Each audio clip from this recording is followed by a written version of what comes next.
Mes tout premiers souvenirs. Je me souviens d'hôpitaux, de docteurs, d'examens. J'étais cassée. Les docteurs essayaient de me réparer. Mes parents essayaient d'expliquer ce qui n'allait pas chez moi. Ils essayaient d'expliquer ce qui me rendait différente des autres gens. Je ne comprenais pas. J'ai entendu les docteurs admettre qu'ils ne pourraient pas me réparer. Ils ont dit que jamais je ne serais une personne normale, ou que je vivrais une vie normale. À mesure que je grandissais, je finissais par comprendre ce qui n'allait pas chez moi. J'ai vu d'autres enfants devenir heureux, tristes, en colère, mais je n'ai jamais ressenti ces choses. Je me sentais seulement vide, creuse, incomplète.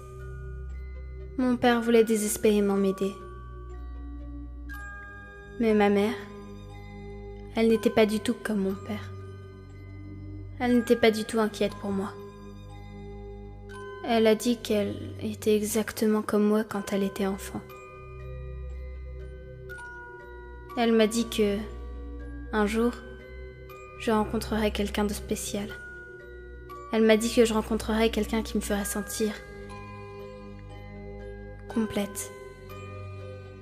Mon père ne voulait pas écouter ce que disait ma mère. Il voulait un enfant normal, plus que tout au monde.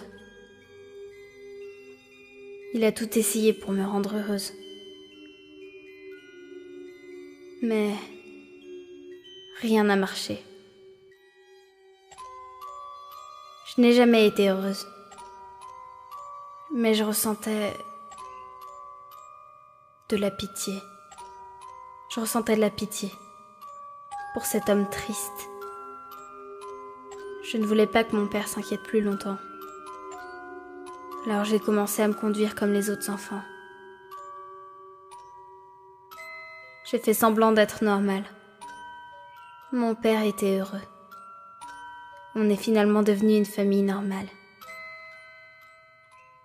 Mais je pense qu'il savait, tout au fond de son cœur, que je faisais semblant.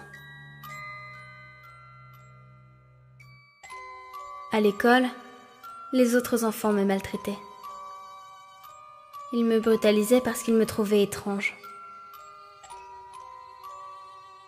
C'était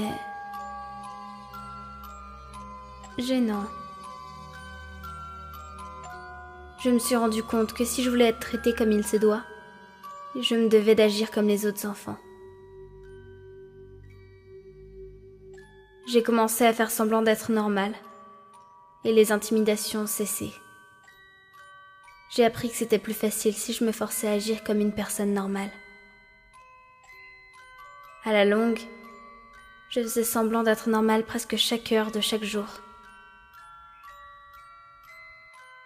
J'ai fait semblant d'être amie avec des gens. J'ai fait semblant d'avoir des hobbies. J'ai fait semblant de me soucier quand une tragédie frappait. Mais tout était faux. Je ne ressentais rien. La seule chose que je ressentais, c'était du vide. Plus je grandissais, plus ma condition m'irritait. Je voulais vivre ma vie comme les autres gens. Je voulais ressentir de la joie. Je voulais ressentir du chagrin. J'ai tout essayé pour enfin ressentir quelque chose.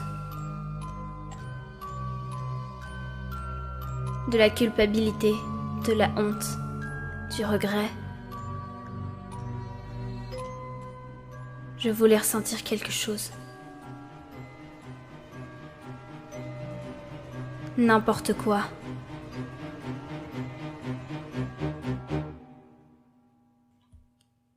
Mais rien n'a marché. Qu'importe ce que j'ai fait, Qu'importe à quel point c'était extrême, je ne pouvais rien ressentir. Le conseil de ma mère était toujours le même. Un jour, tu rencontreras quelqu'un de spécial. Un jour, quelqu'un te fera te sentir complète. Je n'arrêtais pas de penser à ces mots. C'était la seule chose dont j'avais envie. Ma seule raison de vivre. Rencontrer la personne qui me sauverait, qui me réparerait, me compléterait. Et un jour,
je l'ai trouvé.